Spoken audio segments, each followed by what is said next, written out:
अगर हमारी इच्छा में फैसला नहीं आया तो हम रोड पर खड़ा होकर न्यायालय को अपशब्द नहीं कह सकते हैं, रोड पर खड़ा होकर न्यायपालिका को अन्यायपालिका नहीं कह सकते हैं। इन सब का ख्याल पूर्व विधायिका पूर्णिमा नीरज सिंह को रखना चाहिए था, जिसके एवज में आज हमने मुकदमा दायर किया। माननीय न्यायालय के प्रति ओपन मीडिया में इस प्रकार का शब्द का उपयोग करें कि माननीय न्यायालय न्यायपालिका नहीं अन्यायपालिका है। अगर पूर्णिमा सिंह जी अगर इस अपने शब्द को माननीय न्यायाधीश के प्रति जिन्होंने वो बोला है, अगर इसको वो वापस नहीं लेती हैं तो इस केस में उनके खिलाफ हम लोग केस लड़ेंगे, चाहे वो हमारी हत्या, हम दोनों की हत्या क्यों ना करवा दें।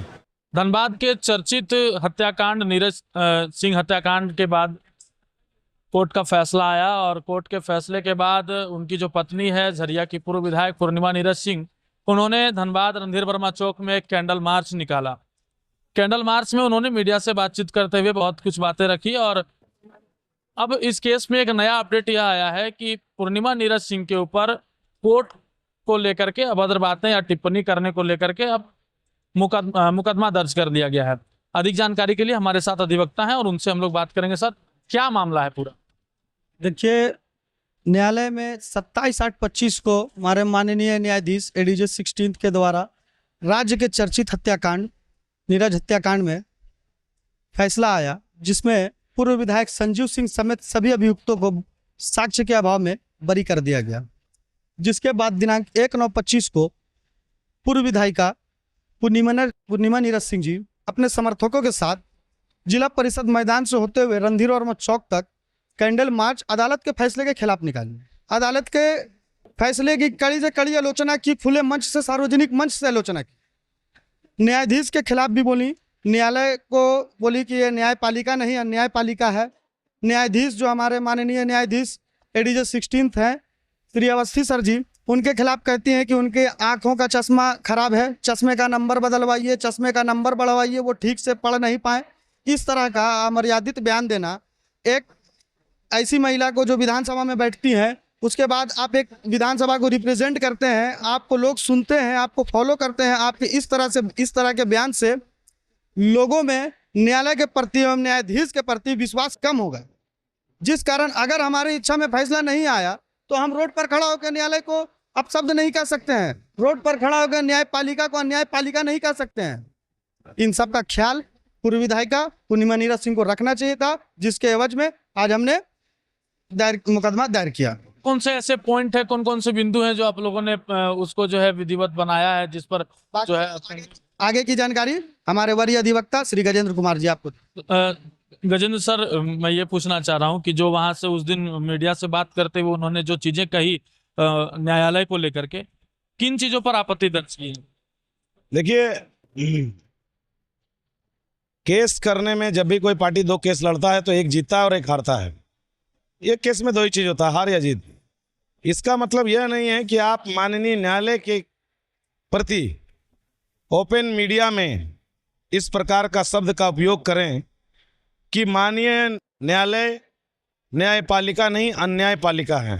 और हमारे अति सम्मानित न्यायाधीश श्री दुर्गेश अवस्थी सर, जो कानून के प्रखर विद्वान हैं, मैं एक डंके की चोट पे बोलता हूं कि वो एक प्रखर विद्वान है, प्रखर विद्वान।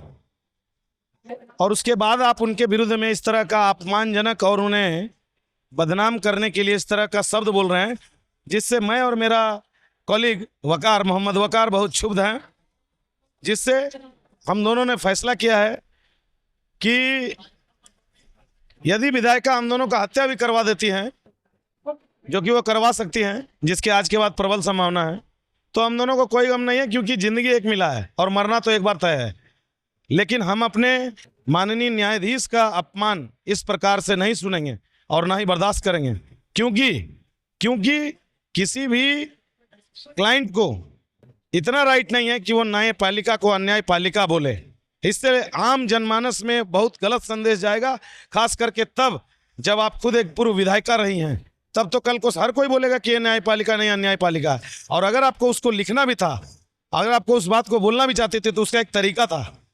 आप माननीय रजिस्ट्रार जनरल झारखंड हाईकोर्ट को लिखती, आप माननीय मुख्य न्यायमूर्ति चीफ जस्टिस ऑफ इंडिया को लिखती, कि मेरे साथ इस तरह से फलाना जज ने गलत फैसला दिया है, इस बिंदु पे आपको मतलब पक्षपाती फैसला दिया है। लेकिन वो इस प्रकार का नहीं करके वो सीधा प्रेस कॉन्फ्रेंस करती है और कैंडल मार्च निकलवाती हैं।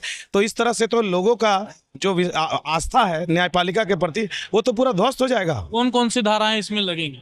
इसमें जो डिफेमेशन का धारा है, मानहानि का, नया कानून में 267 है, पुराना और पुराना कानून में उसे मतलब जो भी पुराना कानून का है, नया कानून में 267 और 356 का है।